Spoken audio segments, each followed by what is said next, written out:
What up? It's your boy T-Bear here in Reaction. Today's Wrestling Wednesday. So about to check out a video from Wrestling Flashback, though. They always have some cool videos. Now I'm gonna do two back-to-back videos from them, though. This is two of their newest ones. This is 10 iconic wrestling spots recreated years later. I noticed that last too. The most recent one was with Roman Reigns again hitting the back of the chair first as the babyface big dog member of the Shield, when unfortunately Seth Rollins decided to join the Authority and turn against his brothers, and when Sami Zayn had enough of the Tribal Creek notch bullshit and hit him beside, get him a well-deserved chair to the back as well too. There's plenty of others as well too. One notable one a lot of folks, I feel like I'm the only one that knows as well too, is the Stone Cold Steve Austin's all together. You know, Stone Cold Steve Austin had done a lot of hijinks as well too, though, such as the beer bath, the beer spray,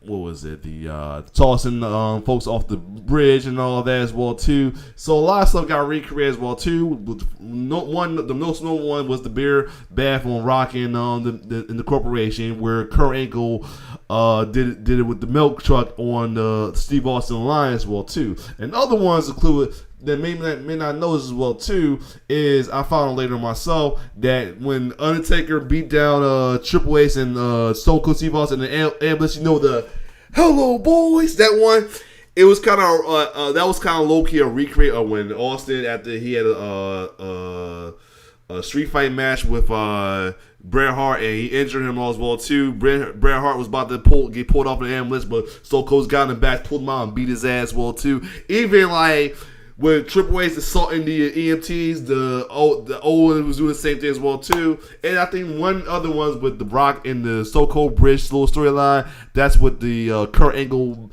and Meadows going off the bridge thing, and then Kurt Angle giving his payback. I think that was a recreation as well too, but I could be wrong. But there's many others as well too. So without further ado, let's check out 10 iconic wrestling spots recreated years later. Let's get it.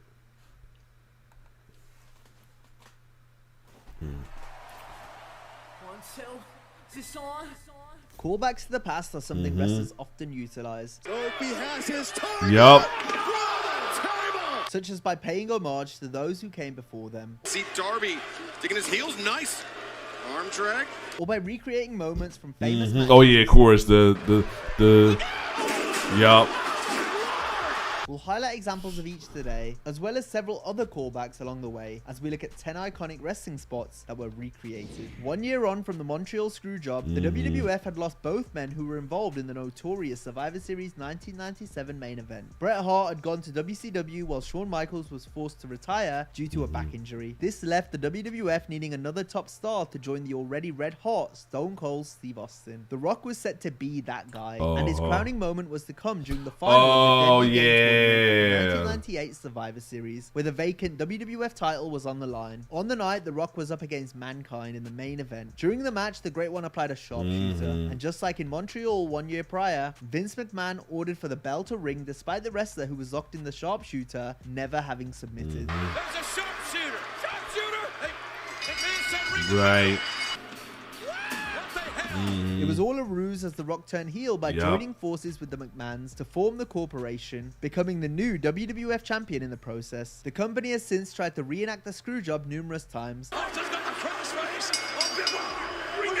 Oh Lord, yeah, this is when Austin was, and then it again with Shane, Lord. But Survivor Series 98 was the only time it turned out well. This was due to how well the angle was executed, and since the Screwjob was still fresh in people's minds, especially given that the infamous Wrestling with Shadows documentary, highlighting Bret's tribulations in Montreal, was set to be released just 1 month later. Sticking with Bret Hart and the Survivor Series, as we go to the 1996 event where the Hitman battles Stone Cold Steve Austin in a classic encounter, which is remembered for its creative finish where Bret countered the $1 Million Dream by scaling the turnbuckle to force a pin victory. This was a callback to 4 years prior, as the excellence of execution used the same strategy to evade Roddy Piper's sleeper hold and ultimately defeat Hot Rod for the Intercontinental Championship at WrestleMania 8. Wow, okay. It's since been a counter other wrestlers have implemented as a tribute to Bret's original spot. once again, Yup. Yup.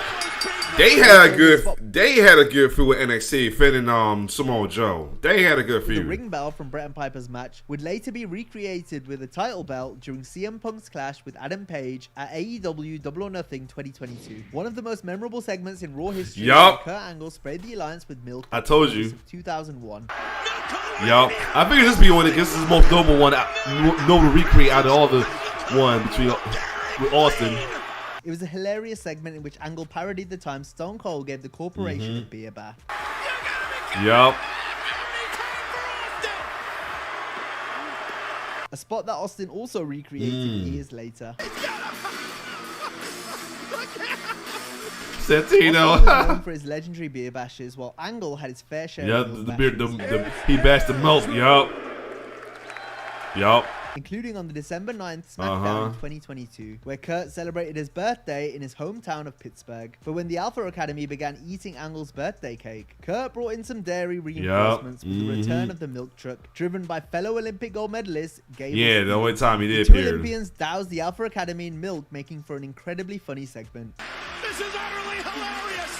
Kurt had previously recreated another of his classic Oh, segments yeah. earlier in the year. It was a wholesome callback to 2002, where Edge once again fooled Angle by showing him old photos that had insults directed at Kurt on the back. And yes, I do suck.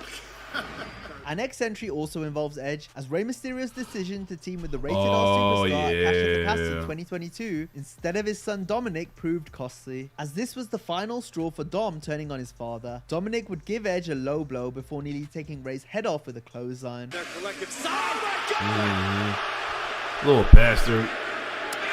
That damn brat.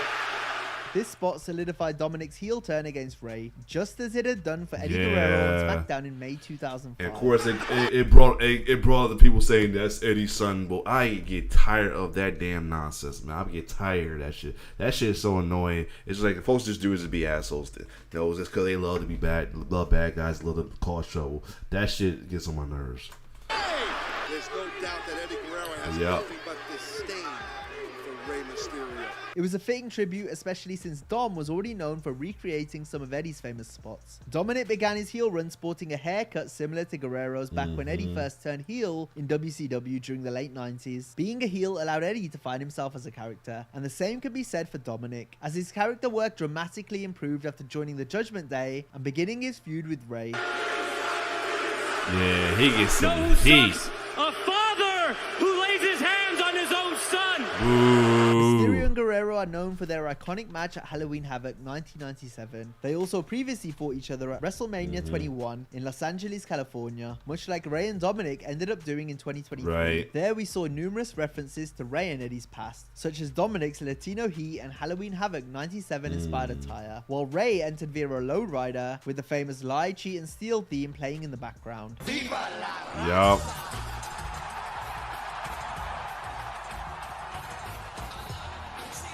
Dominic grew up idolizing both Rey and Eddie, while for Mick Foley, his boyhood hero was Jimmy Superfly Snuka. Foley was such a big Snuka fan, he hitchhiked 12 hours to see Superfly challenge Don Morocco in a cage match for the Intercontinental title at Madison Square Garden on October 13, 1983. Mick watched on in awe as Snuka, who despite losing the match, climbed to the top of the cage to hit the signature Superfly splash. It was a defining moment in my life. I wanted to be a wrestler, but even more, I wanted to make people feel the way I had just felt. It's a moment Foley would never forget, and one he paid tribute to during his cage match against Hunter Hearst Helmsley at SummerSlam. See, I told folks that this is where I tell folks he had a babyface run with the brown Mankind, because somebody said brown. It was a hot take saying brown suit Mankind was better than white suit. I'll let that slide because, like I say, he had a face run brown suit and he was still like cynical on all that as well too.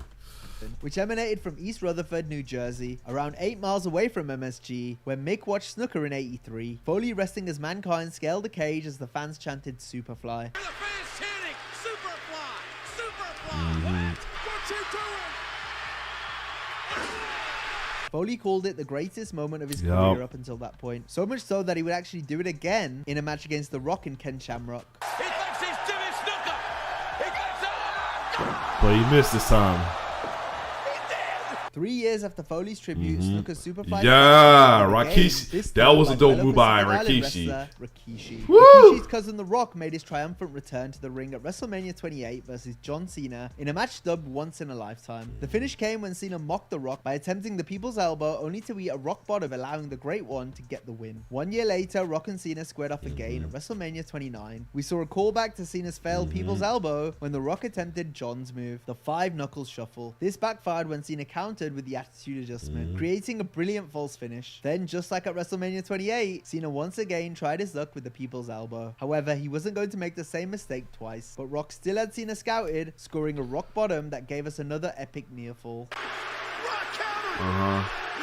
They did a thing. They did a thing with this, though. No The lie. Rock's most synonymous WrestleMania opponent, however, was Stone Cold Steve Austin. Their legendary clash at WrestleMania 17 was a dramatic send-off to the Attitude Era. During the match, The Rock put Austin in the sharpshooter. A bloody rattlesnake battled and crawled to try and break the hold. Oh, It was a scene just call back to that reminiscent of WrestleMania Austin's 13. match Oh, with yeah. 4 years earlier. On both occasions, Steve fought to survive, sporting a crimson mask with Except the blood difference dripping down his was this the match that turned him face, and the one where Rock and one versus Rock is the match that turned him heel. So yeah, that's interesting right there. face. Unlike in the match with Brett at Mania 17, Austin managed to escape the sharpshooter by forcing a rope break. Nevertheless, it was a fantastic callback to an iconic moment. The Rock would also apply the sharpshooter when he and Stone Cold went one more round at WrestleMania 19. Another of wrestling's most iconic moments occurred when Seth Rollins turned on the Shield on Raw in June 2014. He did this by first hitting Roman Reigns in the back with the back steel when I chair, liked the an act Roman. that shocked fans.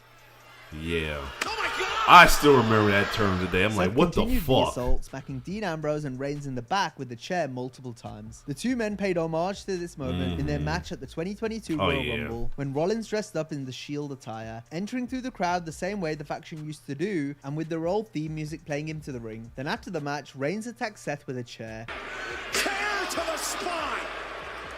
And he felt to Mirroring rope the like he original did. chair shot Roman Like he received did. at the hands of Seth, as well as the subsequent beating that saw the steel chair break in two. 1 year later at the 2023 Royal Rumble, Oh, Rollins' yeah, chair when shot Sammy returned got his Reigns' payback, shield yes. recreated again, with Roman now back on the receiving end, this time at the hands of the honorary use, Sami Zayn. Zayn had spent months trying to be accepted by Reigns in the Bloodline faction, but Sami had no choice but to turn on the group after Roman tried to get Zayn to injure his former best friend, Kevin Owens. It was an all-time segment that was enhanced by the direct callback to Reigns being turned on by Seth Rollins. Yeah. That first one where he got turned up by somebody turning heel, but this time he got hit for somebody turning face as he was the heel.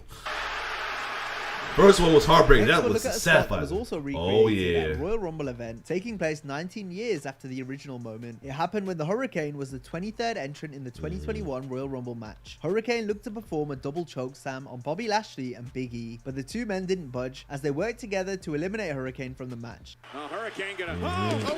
This was a hilarious reference to the 2002 Royal Rumble, where Hurricane also entered from the number 23 spot. Here, he attempted to chokeslam both Triple H and Stone Cold, who each briefly sold the effects of the choke before dumping Hurricane out of the ring, making for a funny and memorable moment. Our last example involves one of the most famous spots in Monday Night Raw history. It took place on May 2nd, 2005, when Shelton Benjamin wrestled Shawn Michaels in a stellar match that ended with Shelton going for a springboard, only to be met with a That was screeching music an instead. awesome moment right there. That was awesome moment. Whew, that was awesome moment right there. Michaels and Benjamin worked again on the January 23rd Raw from 2006. And just like before, Shelton springboarded off the ropes. Did the it crowd and rose got hit expecting again. a repeat of HBK and Shelton's last encounter. However, Benjamin smartly He said, avoided "Nope, the super not this kick. time." Their original springboard super kick spot was reimagined at WrestleMania 39 in Logan Paul and Seth Rollins match. At the end of the bout, Logan jumped from atop the ropes toward Rollins. Seth then spectacularly countered by nailing Paul with a super kick. East Coast to the west. Yup. Woo! This match contained another Shawn Michaels knock. Oh, where yeah, Logan Paul made with his the- entrance on a with the zip line, just like yeah. Michaels had done before, facing Bret Hart at WrestleMania 12. And that brings us to the end of Cool. this video. As always, if you enjoyed the video, be sure to give it. This was a good video right there as well, too. Some comebacks I definitely remember. Some that made me even think about, oh, that's awesome. Like the Bret Hart with Roddy Piper and Steve Austin as well, too. As many others, but some I definitely called as well too.